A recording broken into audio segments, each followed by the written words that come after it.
nous voici à Mont Kei, qui est la capitale de la province du même nom. Cette région au nord-est de la Thaïlande est l'une des destinations populaires d'Isan.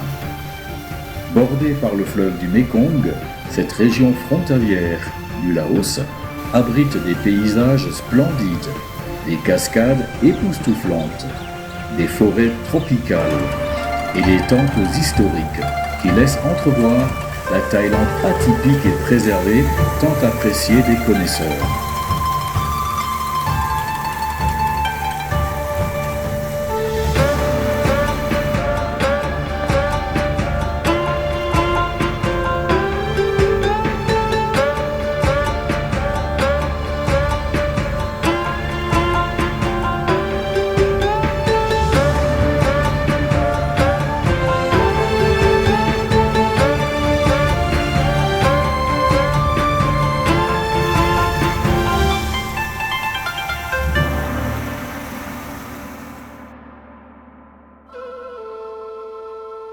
Les rizières peuvent se visiter dans tout le pays, particulièrement dans l'Est, en Isan, qui est d'ailleurs nommé le grenier à riz du pays. Le riz n'est pas seulement l'aliment de base le plus consommé en Thaïlande, il est également un élément central de la culture thaïlandaise. Il est aussi très largement empreint de traditions et de fortes croyances. C'est une plante que l'on dit sacrée et qui possède un esprit en veillant sur le pays et en le protégeant. On peut cultiver le riz de deux façons, en repiquage ou en semis. La culture du semis demande bien sûr beaucoup de main-d'œuvre, puisqu'il faut repiquer les brins un à un. Mais le rendement est bien supérieur, puisqu'il n'y a pas de perte, notamment au niveau des graines semées, dont beaucoup sont mangées par les oiseaux.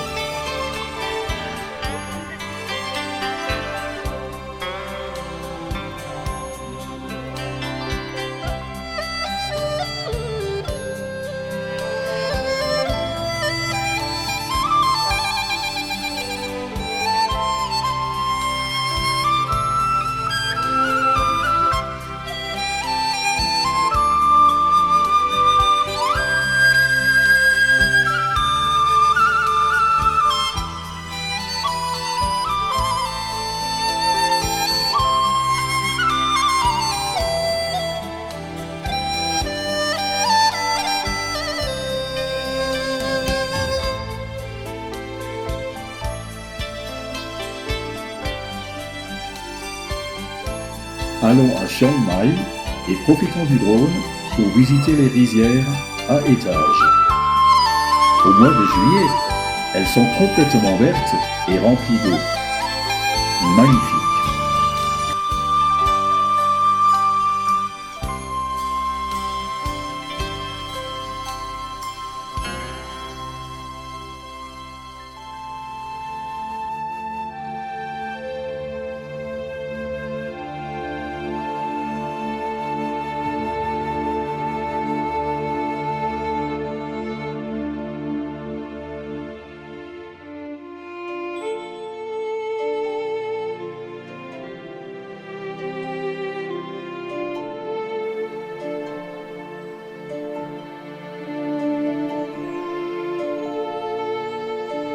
Non loin de Chiang Rai, toujours dans cette magnifique région montagneuse, se trouve le Doi Tong, à visiter absolument. L'architecture a été construite dans le style Lana Schweitz Chalet. C'est une œuvre contemporaine intéressante. De plus, il y a de magnifiques sculptures en bois partout. Chaque sculpture est réalisée avec raffinement. Le palais Doi Tong était le tout premier palais de la princesse Srinagarindra, la mère royale du roi Bhumibol.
Ensuite, c'est le jardin de Mai Fai Luang.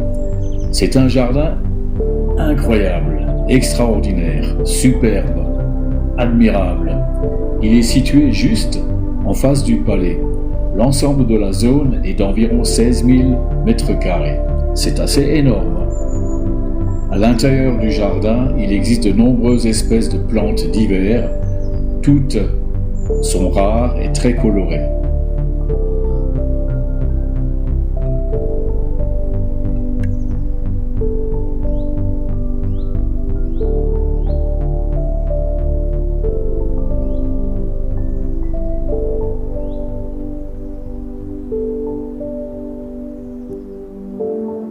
En plus des belles fleurs, il y a le Doi Tong Treetop Walk.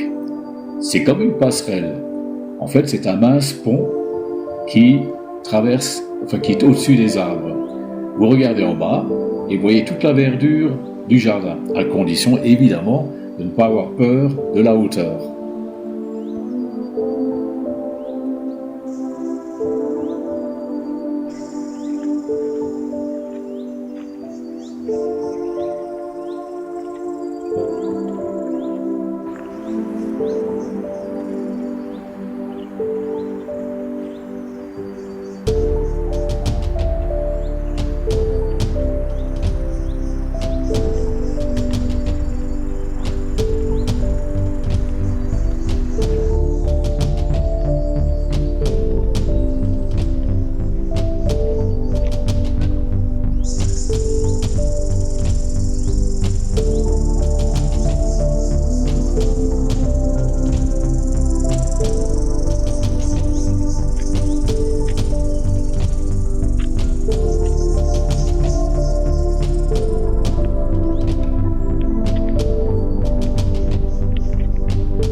Doi Chiang Dao est le troisième plus haut sommet de Thaïlande.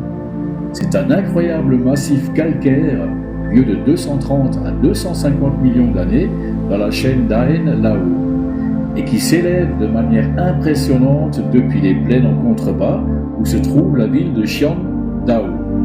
La ville est située dans l'extrême nord de la Thaïlande, à environ 65 km au nord du centre de Chiang Mai et à moins de 50 km de la frontière du Myanmar au nord.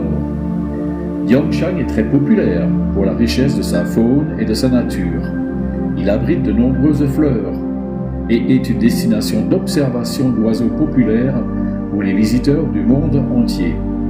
Profitez-en et visitez le Wat Tam Pha Phlong, visitez également le parc national de Chiang Dao, visitez le sanctuaire de la vie sauvage et surtout, visitez la grotte de Chiang Dao qui est considérée comme l'une des plus grandes grottes de Thaïlande. Elle est composée de plusieurs galeries qui s'étalent sur 12 km.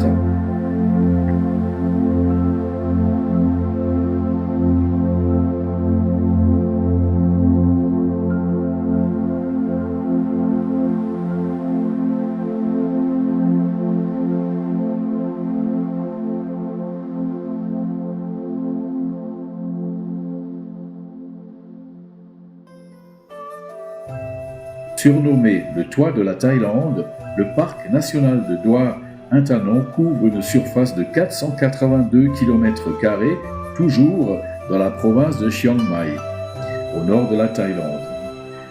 Le Doi Inthanon fait partie des contreforts de l'Himalaya et son altitude varie entre 800 et 2565 mètres pour son sommet le plus haut. D'ailleurs, c'est le sommet le plus haut de Thaïlande.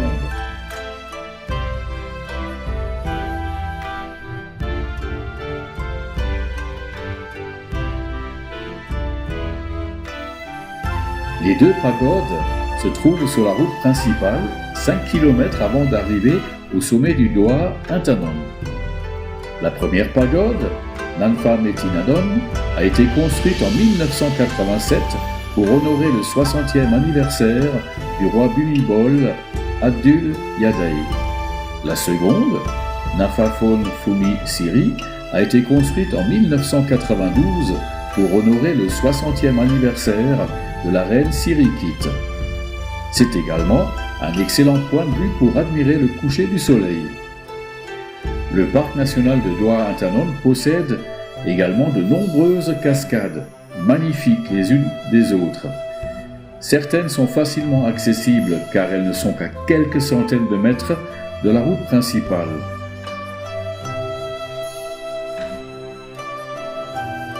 Un endroit magique à ne pas rater.